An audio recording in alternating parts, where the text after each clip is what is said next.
అపవాదు. పూర్వం గొప్ప ధనవంతుడైన వైశ్యుడుండేవాడు. ఆయనకు సుబుద్ధి అనే ఒక కుమారుడు, సుమిత్ర అనే కుమార్తె ఉండేవారు.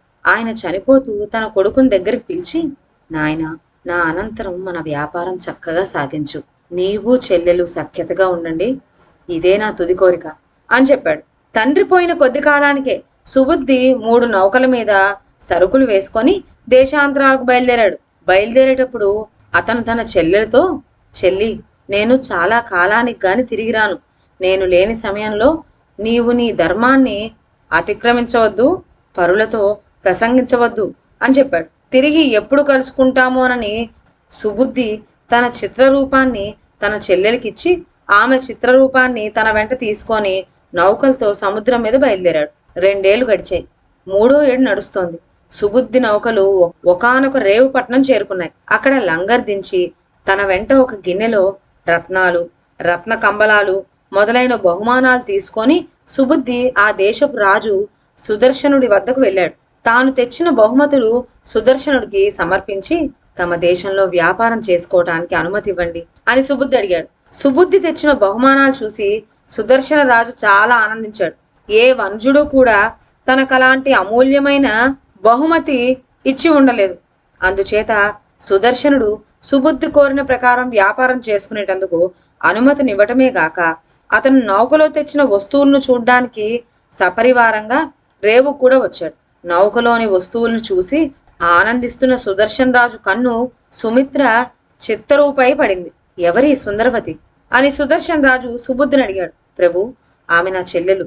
అందానికి తగిన శీలం కూడా ఆమెకున్నదా అని అడిగాడు సుదర్శన్ రాజు. ఆమె శీలానికి వంక పెట్టగలవారు లేరు అన్నాడు సుబుద్ధి. అయితే నేను ఆమెను నా పట్ట మనిషిగా చేసుకుంటాను అన్నాడు సుదర్శనుడు. ఇదంతా ఆలకిస్తున్న సైనానికి అసూయ జనించింది.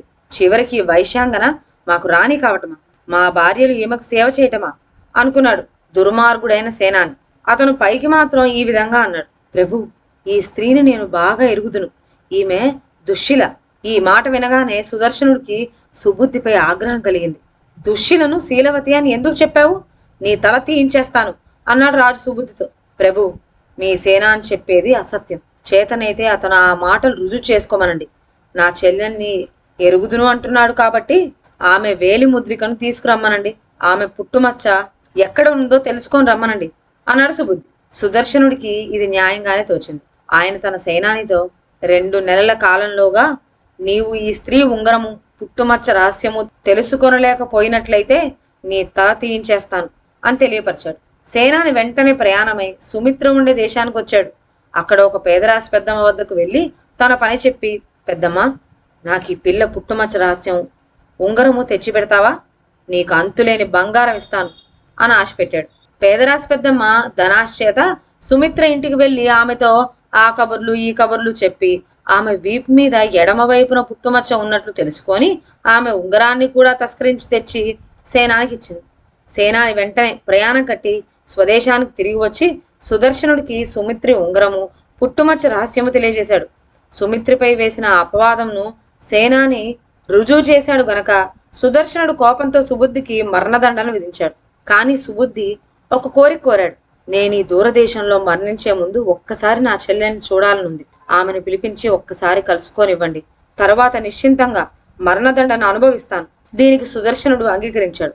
సుబుద్ధి తన చెల్లెలకు ఒక జాబు వ్రాసి సుదర్శనుడి దూతల ద్వారా ఆమెకు పంపాడు. తన అన్న చెప్పినట్లు నడుచుకోక పేదరాశి పెద్దమ్మతో మాట్లాడినందుకు ప్రమాదం సంభవించిందని తెలుసుకొని సుమిత్రి తన అన్నను కలుసుకోవడానికి బయలుదేరింది. సుదర్శనుడి రాజ్యం చేరుకోగానే ఆమె తిన్నగా రాజు వద్దకు వెళ్ళి, ప్రభు, ఈ కర్ణాభరణం చూడండి, ఇది విలువైనదేనా అని అడిగింది. సుదర్శనుడు ఆమె ఇచ్చిన కర్ణాభరణంలోని రత్నాలను పరీక్షించి, నిశ్చయంగా ఇది అమూల్యమైనదే, కానీ దీన్ని నాకెందుకు చూపుతున్నావు అని ఆశ్చర్యంగా అడిగాడు. తమ సేనాని దీని జతను నా వద్ద తస్కరించాడు. తాము ధర్మస్వరూపుడు, అది నాకు తిరిగి ఇప్పించండి అన్నది సుమిత్ర దీనంగా. రాజు సేనాన్ని పిలిపించి సుమిత్ర చేసిన ఆరోపణను చెప్పి, ఆమె కర్ణ ఆభరణం దొంగిలించావట, దాన్ని వెంటనే ఆమెకు తిరిగిచ్చేయి అన్నాడు. సేనాన్ని నిర్ఘాంతపోయి, ప్రభు, అసలు ఈమె ఎవరో నేను ఎరగను. నా జన్మలో ఎన్నడూ నేనీమె ముఖమైనా చూసి ఉండలేదు. నేనీమె కర్ణాభరణం దొంగిలించడం ఏమిటి అన్నాడు. వెంటనే సుమిత్ర రాజువైపు తిరిగి, ప్రభు, నేను సుబుద్ధి చెల్లెలు సుమిత్రను. నన్ను మీ సేనాని తన జన్మలో ఎన్నడూ చూసి ఉండకపోతే మా అన్నకు తమరు మరణదండని ఎందుకు విధించారు అని అడిగింది. తన సేనాని చేసిన మోసము, సుమిత్ర చేసిన యుక్తి సుదర్శనుడికి అర్థమైపోయింది. ఆయన తన సేనానికి మరణదండని విధించి సుబుద్ధుని ఖైదు విడిపించి సుమిత్రను పెళ్లాడి చాలా కాలం సుఖంగా రాజ్యం చేశాడు. ఇదండి ఇవాళ కథ. మరొక మంచి కథతో నెక్స్ట్ వీడియోలో కలుద్దాం. అంతవరకు సెలవు. నా ఛానల్లోని కథలు మీకు నచ్చినట్లయితే నా ఛానల్ను లైక్ చేసి సబ్స్క్రైబ్ చేయండి. షేర్ చేయడం మర్చిపోవద్దు. కొత్త కథల నోటిఫికేషన్ కోసం బెల్ ఐకాన్ ప్రెస్ చేయండి. Thank you.